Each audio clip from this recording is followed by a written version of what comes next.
Let's head to the voicemail of Truth and Reason. Hi, guys. I'm calling from Rochester, New York. You guys got to be kidding me. I just saw Stefanski mic'd up with our Jets loss debacle. Every loss means in the NFL you can't get that game back. It's almost like missing an extra point.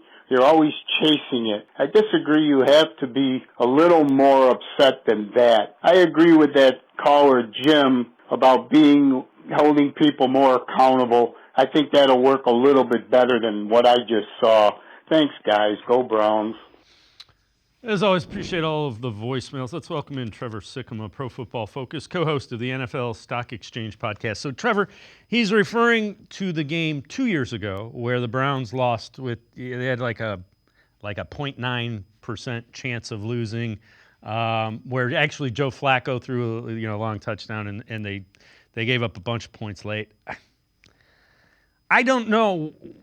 You're going to have to tell me an NFL coach that sits there and screams at his players, because I don't think that exists anymore. There have been a couple of guys that have continually been upset with the way Kevin Stefanski's demeanor is. And my response is always, you got to be who you are.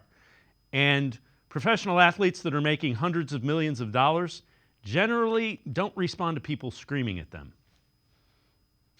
Yes, I would agree with you. I think that a lot of people see how Nick Saban did things at Alabama and just other college coaches, and they really get in the faces of these college kids. And I think that can work sort of as a tactic when you're dealing with younger players and college athletes. But you're right. When you start dealing with grown men, guys in their late 20s, early 30s who have been playing this game a long time, not a lot of guys respond to screaming at that point. So look, Stefanski's, I think his track record, quite literally, speaks for itself as somebody who has been a head coach of the year candidate multiple times now. He's gotten a lot out of a good Browns roster. I know that fans are frustrated, right? That they've wanted more though from this Cleveland team, and I think that they've wanted more from certainly the guys that are getting paid a lot of money on the team. They want to see postseason results, and I think everybody's frustrated when that's not the case. But everybody looks to sort of point the finger and blame a little bit when things don't go well.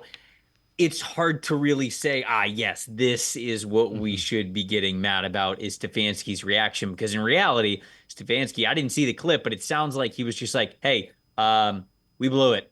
I mean, that's about it. Yeah. There's nothing we can do other than just not do it again. It was basically, we got to own that. Wasn't good. We got to own it.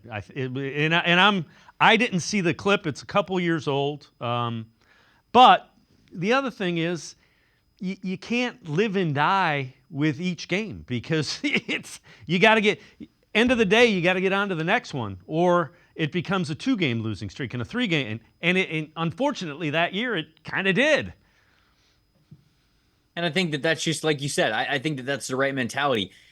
You can't let the loss, or even how you handled the loss, linger into the next week. And I think, kind of to your point, if you really start berating the guys, and if you were, like screaming, if you were being a little more passionate, okay, sure, that could show that, we're not going to take losing around here. But in a way, like, that could also be like, man, the players could be like, I don't like how you handled that. And that could be something that lingers for much longer than that. And instead, Stefanski, you don't want to be too even-keeled about it, right? Because you don't want to be comfortable with losing.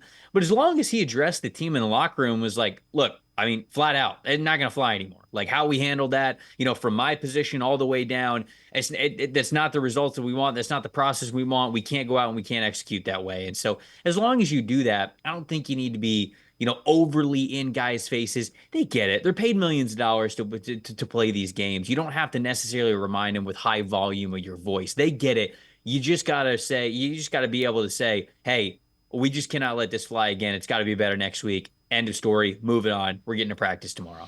And the other thing that I would say, these days, you don't know how they keep everything in-house, so to speak.